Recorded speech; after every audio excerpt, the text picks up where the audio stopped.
माणूस स्वर्गाला जातो का? थोडं किचकट काम आहे. आता ऐका, मी मरायला लागलो मारायला. माझं डोकं माझ्या पोऱ्याच्या मांडीवर आहे. तुम्हाला पाणी मांडी देणार झालं, मी चाललो ना आता. मी लगेच नाही जात, तुमचं पुरं करूनच जाईल. वाटलं आपल्याला लगेच 2 मिनिटं उभं करतो. नाही, आता माझं जायचं ठरलं. ठरलं म्हणजे मला जेव्हा काळ येणार आहे, माझं चैतन्य बंद होणार आहे, तेव्हा तो कार्यक्रम व्हायचा. तो म्हणाले 9 वाजता ते डायरेक्ट असं म्हणतो, आगा मर बोलून साथी. ज्ञानोबा म्हणले एखाद्याला मर म्हणलं तरी राग येतोय, पण मेल्याशिवाय राहत नाही. हे मृत्यूडुकीचे उफराटे. ज्ञानोबा म्हणले मृत्यू लोकांमधलं उरफाटका नाही. हा, म्हणजे जो आयुष्यातला दिवस कमी झालाय त्याला लोक वाढदिवस म्हणतात. केवढा येण्याचा बाजार आहे. आता माझा समजा 58वा वाढदिवस झाला, म्हणजे 58 माय मातीत गेले ना, नदीवर जायला एकत्र राहिलं ना. मग वाढ झाली का मी नदी कधी घालू, तरी लोक गुलाबजामू वाटून वाढली. मी उरफाटेच येत आहे. काय सुंदर ओवे महाराज. हे मृत्यूलोकीचे उफराटे. जनमरायची भाषा आहे नव्या अध्यात. पायतीत असली तर शेवटची ओवी आहे त्याला.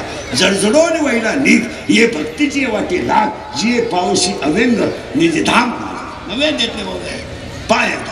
आता मी मरायला लागलो. माझ्या पोऱ्याच्या मांडीवर डोकं ठेवलं. माझ्या पोराने मला दूध पाजायला सुरुवात केली, पाणी टाकून. अरे मरताना तरी प्युअर दूध द्या. अरे काय हलकट नाही, काय ना खतरा. एखादा गलास प्यायला ना तुझ्या बापाचं काय केलं काय, त्याची अख्खी इस्टेट लुटून आलाय का तुम्ही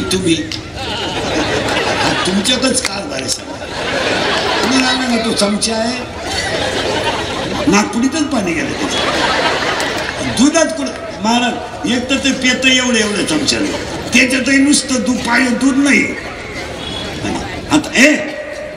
आता मी दूध प्यायला लागलो, मी मारणार आता लगेच नाही मारणार. मग आता माझ्या पोऱ्याला मी ओवी सांगणार आहे का मी त्याला म्हणणार आहे तू पसायदार मान. मी त्याला काय म्हणणार आहे, सगळ्या उदाऱ्या गोळा कर आणि खाल्ल्या मळ्यातली मोटर बंद राहिली तरी चालेल, पण चुलत भावाला पाणी द्यायचं नाही. त्याचे कांदे माझ्या दे, डोळ्याने खत जळू दे. आणि आपलं जे कचेरीत भांडण चालू आहे भावबांधाचं, भले 10-5 गुंठे इकडं तिकडं, पण माघार घ्यायची नाही. आणि तू जर माघार घेतली तर तुम्हाला पोटचा नाही.